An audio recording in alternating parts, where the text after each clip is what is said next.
kids. I'm just popping out to the shops. I want you guys to behave now. I won't be long. Just go up to your room and please try not to break anything. Okay, Mum. Bye. See you later. Bye. Don't forget the ice cream.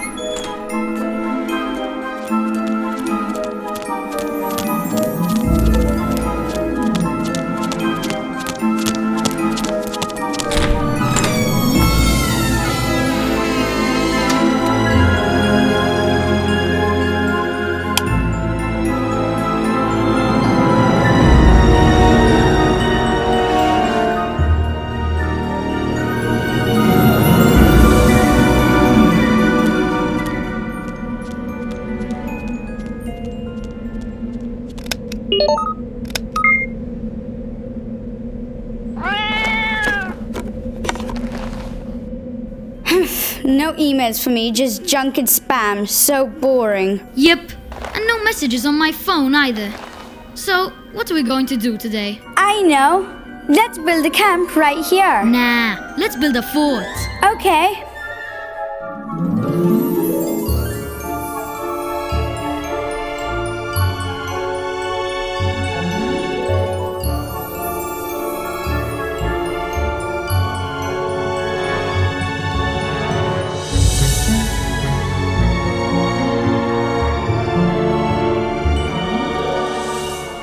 Now what? I know. Let's imagine we're in the war. The First World War.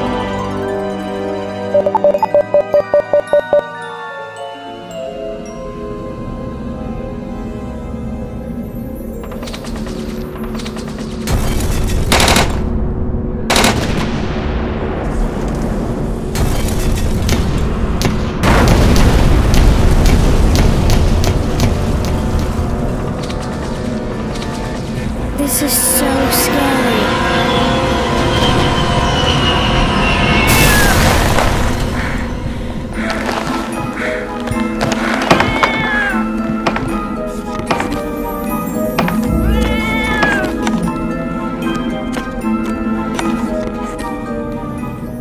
Whoa, that was too real for comfort. You know, when you really think about it, we have had too many terrible things happen in the world, and Europe was at the very center of the worst wars ever, and not so long ago.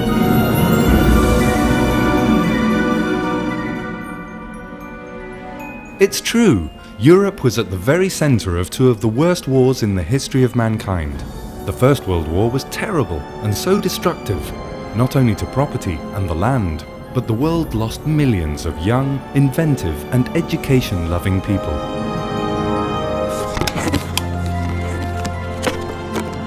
Within a very short time came the Second World War, the most destructive ever recorded, with over 60 million people being wiped out in just 6 years. That's just over 27,000 people a day, every day.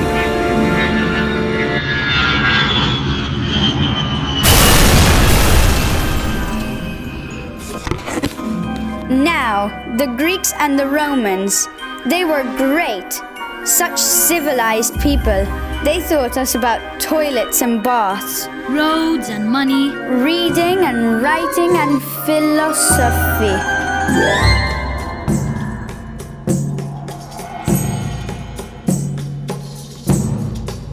It must have been fun to be a Roman kid.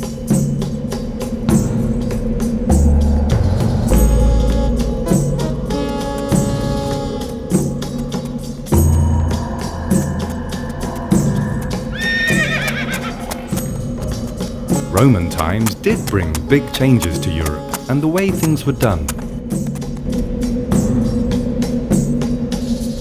They learned that it was important to talk, and talk to work things out. They learned that it was not just a sword that built nations, but understanding and learning from others. The Romans loved to talk and loved to write. They knew it was the way to try and keep peace by having laws written down and agreed upon.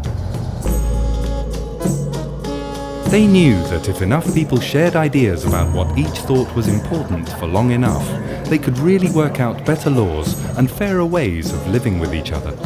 It's exactly this kind of thing that has helped the EU keep the peace since the Second World War. They learned that passing on messages was very important.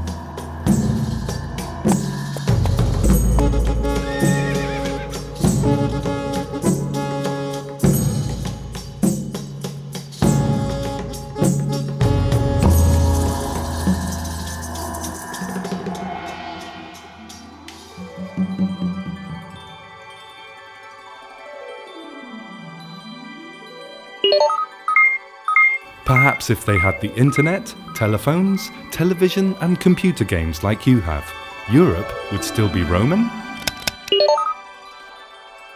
What did happen was the Roman Empire fell, and after that, all sorts of people tried to take control and dominate Europe.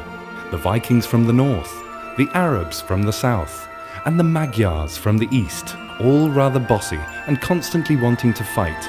But they too brought some great things and new ideas. The Vikings built really good boats and they really knew how to sail.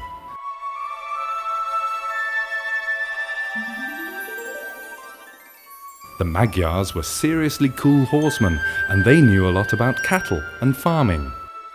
The Arab people brought lots of clever ideas, including numbers, medicine, the idea of school, university and colleges, and astronomy. None of them replaced the Romans in their grandeur, but their ideas lived on through the ages. Many of these ideas are part of our lives today, and in the EU we are using them every day.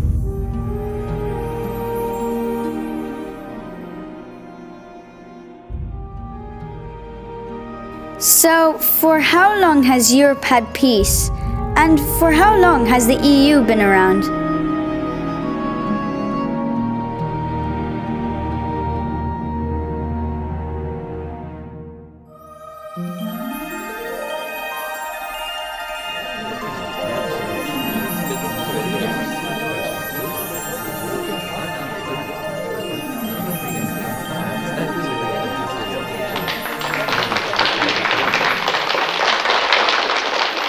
It was all so simple, yet so brilliant.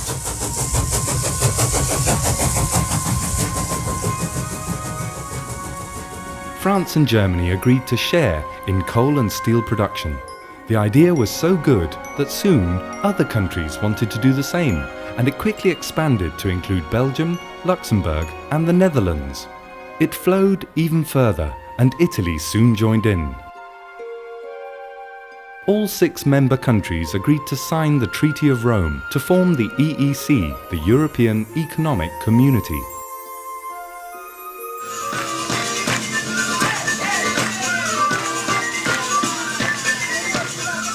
Our lives of peace in Europe had just begun. As with other revolutions in the past, this was going to be a change that would stay with us forever. With the beginnings of the EU came the chance to go back into history, reinstate some of the better principles, like those that were behind the French Revolution: liberty, equality and fraternity. No kings or lords, but just people, all with equal power of voice. So they pulled down customs barriers and removed trade tariffs, allowing member states not only to trade in steel and coal, but in everything they wished, from food to clothing, skills to science, money and knowledge. Thanks to the liberty of movement, EU citizens can move freely to other EU countries to live or study, to visit or work, without having to ask for special permissions or permits. The borders have simply vanished. The European Union stands for liberty, democracy, respect for human rights and basic civil liberties, and, of course, the rule of law. And so the Union attracted attention and grew as other countries also wanted to live this way. And in 1973, the United Kingdom, Ireland and Denmark joined.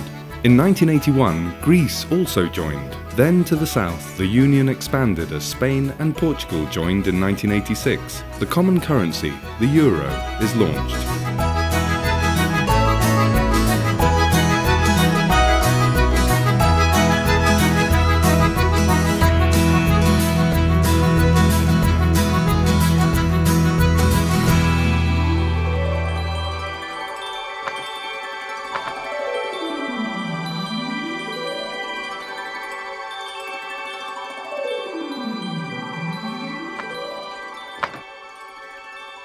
Europe is now ever-changing and striving for improvement and will not stop.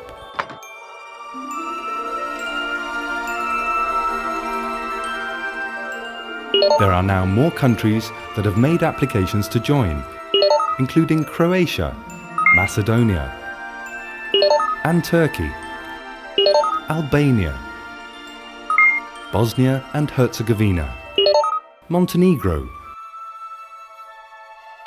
and Iceland. When they join, this will bring the EU up to 35 member states. One of the greatest things about the EU is the way different representatives are picked to lead the various councils and become members of the Parliament. This really helps the EU to see things through a whole new perspective, combining the thoughts of a whole group of different cultures on a whole lot of important issues like farming, transport, and security. This all reflects in how well the EU has progressed. It's a way of changing old perspectives, working out new ways of looking at things that will affect our futures.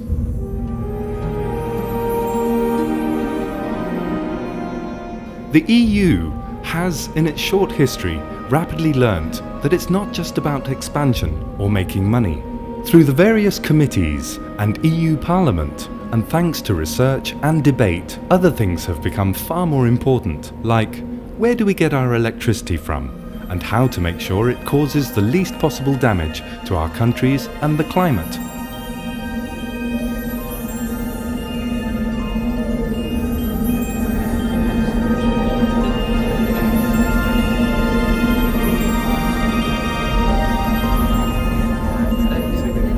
So now, Europe is no longer just about big, ugly, dirty factories, but about clean new ways of working and playing that is far more fun for everybody and much healthier.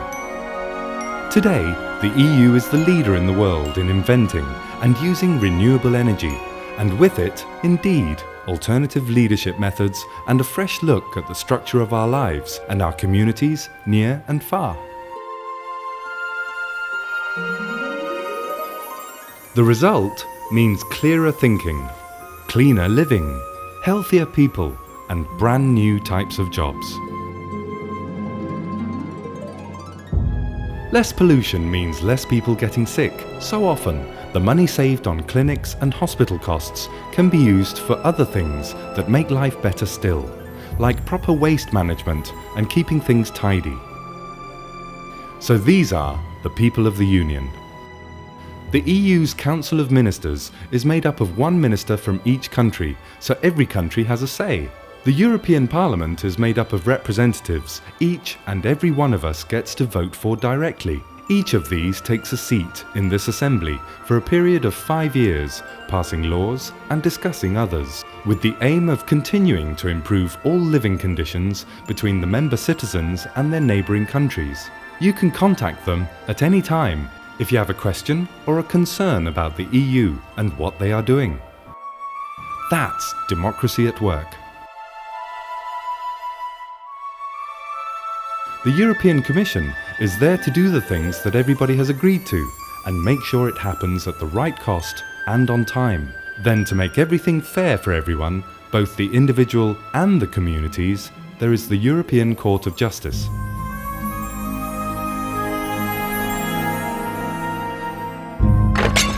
Europe has really come a long way in the last 50 years. It has been pieced back together and now has a solid base of 27 member states and 23 official languages. Trade barriers have been brought down between member countries, and Europe has become a major world trading power. The people of Europe are living longer, happier and more prosperous lives, and they have been able to help more developing countries than any other economy in the world.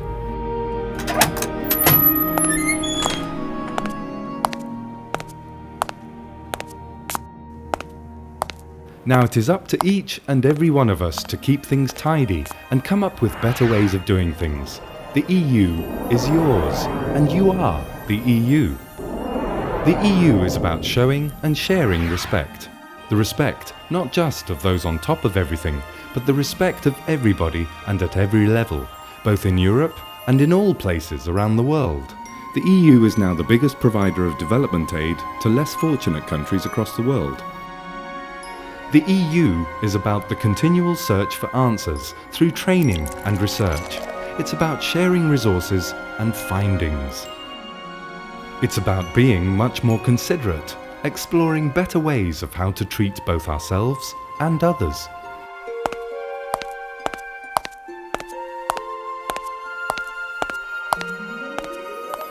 The EU is something that just keeps on changing, always trying to do things better, kinder, faster, and always with everybody doing something to help. What really makes the EU work is you.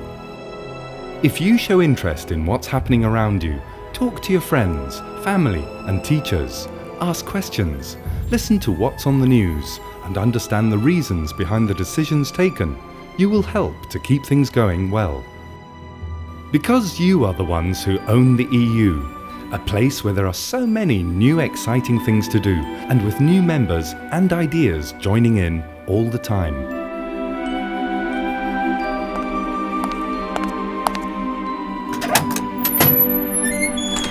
Hi kids!